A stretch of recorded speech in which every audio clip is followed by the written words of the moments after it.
ભગવાનની મૂર્તિને આપણે સાક્ષાત પ્રગટ માનીને વિવિધ રીતે દર્શન કરવાનો એક આનંદ હોય. આજ પણ તમે એક અખતરો કરજો. આપણે હંમેશા આપણા ઘરમાં જે લાઇટ કે ટ્યુબલાઇટ કે ગોળો હોય એના અજવાળે જ દર્શન કરીએ છીએ, પણ ક્યારેક એ ગોળો બંધ કરજો. એક મીણબત્તી કરીને મહારાજની સામે રાખીને તમે મૂર્તિ જોજો, કાંઈક અનેરું સુખ આવશે.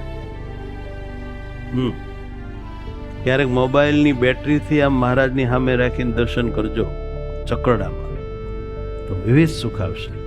ક્યારેક ફાનસ, ક્યારેક દીવી, ક્યારેક દીવો, ક્યારેક મશાલ, ક્યારેક સૂર્યના અજવાળે, ક્યારેક ચંદ્રમાના અજવાળે, અને ક્યારેક ટમટમતા તારેલિયાના અજવાળે પ્રાણ પારાને આપણે પરસીએ જોઈએ તો સુખ બહુ આવે.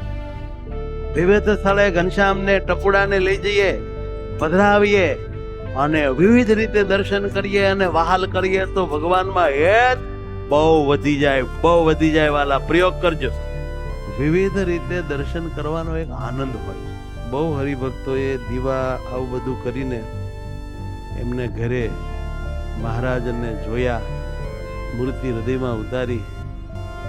કેટલા હરિભક્તોએ પણ એવા રીતે તરત જ વાત પ્રમાણે અમલ કર્યો અને ભગવાનના એવા અદ્ભુત દર્શન દીવડાઓમાં જાકમ જોડ કરી અને મૂર્તિ હૃદયમાં ધારી.